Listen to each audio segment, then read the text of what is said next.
Nikola Tesla was born at midnight during a wild and scary lightning storm. Reading this as a bad omen, the midwife said that he will be a child of darkness. But his mom replied, "No, he will be a child of light." Tesla was one of five kids. His mother was an inventor and his father was a priest. Nikola Tesla was a gifted kid. He had a photographic memory. He could remember images and entire books in detail. He always said that he inherited his geniusness from his mom. He loved reading books, writing poetry, and was very creative and had powerful imagination. From a very early age, he could also do very complicated calculation in his head without any problem. So his teachers often accuse him of cheating. Because he loved the math and science, Tesla dreamed to become an engineer. But that idea was constantly rejected by his father, who wanted him to follow his footsteps. But at the age of 17, something terrible happened. Tesla got sick with cholera. He was bedridden for 9 months and almost died multiple times. His father promised to send him to an engineering school if he recovered.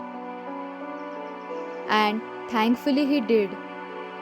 In the Technical University of Grace, he fell in love with electricity and became thirsty for knowledge about this mysterious and wonderful force.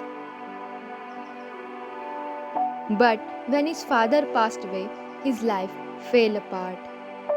He stopped focusing and putting efforts in his education and focused on gambling.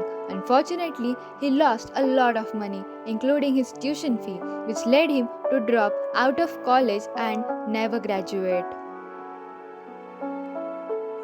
At the age of 28, Nikola Tesla arrived in New York City with only 4 cents in his pocket. He was hired by Thomas Edison to make improvements on his DC motor, and Tesla worked day and night for several months. The funny thing is, Edison promised Tesla that if he succeeds, he will pay him $50,000. Maybe Edison underestimated him, thinking he gave him an impossible job. So he was quite surprised and impressed when Tesla successfully completed the task. But sadly, Edison never paid him the $50,000 he had promised. When Tesla confronted him about it, Edison told him that he was just joking. "Tesla, you don't understand our American humor." Shocked and disappointed, Nikola Tesla quit his job and never looked back. "I don't care they stole my idea. I care that they don't have any of their own." But Nikola Tesla formed his own company with the help of two investors. He developed and patented a light that was safer, cheaper, and more efficient, and it was a big success. But the investors took over the company from Tesla, leaving him jobless with no money, and he didn't even own the patents. He couldn't get a job in his field, so for a year he worked on streets, digging ditches for $2 per day. He said that it was most depressing time of his life and he even considered the worst. Luckily, he received funding for his new company.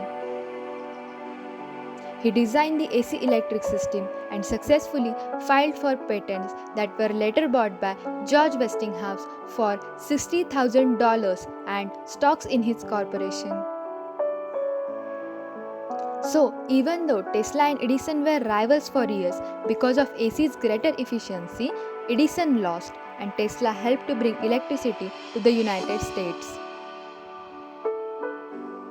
The money Tesla made from selling the patents gave him the funds he needed to pursue his own interests. As we already know, Nikola Tesla had an incredible imagination. He imagined the technology for radio astronomy, radar, X rays, and he also took the first X ray photographs. Tesla had even imagined today's smartphones and Wi Fi. He created a Tesla coil, which is still used in radio technology. While he was preparing the first real radio signal, a fire destroyed his lab. Other inventors stole his ideas and took credit for them. For example, Marconi took credit for inventing the radio. He even won a Nobel Prize for it. What makes Tesla even more furious was when he found out that the whole project was sponsored by Thomas Edison. He found his justice when the court granted the patents to Tesla because they were based on his work, but sadly, that happened after he died. Nikola Tesla died in a hotel in New York City at the age of 86. He was an amazing scientist who patented more than 300 inventions and invented God knows how many more. The legacy of his work lives on to this day. Even though he lost the credit for many of his discoveries, he still is one of the greatest inventors this world has ever seen. He was always one step ahead of everyone else. He only cared to make a better future for the world we live in today. He had a vision that others couldn't see. So, if you have ever been told that you are crazy or that your ideas are ridiculous, don't try to convince those around you that you are right. They might not see it. Convince yourself and get to work. Don't be afraid to tap into the unknown. Don't be afraid to explore your idea, even though nobody believes in them. Use your imagination. You have the power to change the world. Let the future tell the truth and evaluate each one according to his work and accomplishments. The present is theirs. The future for which I have really worked is mine.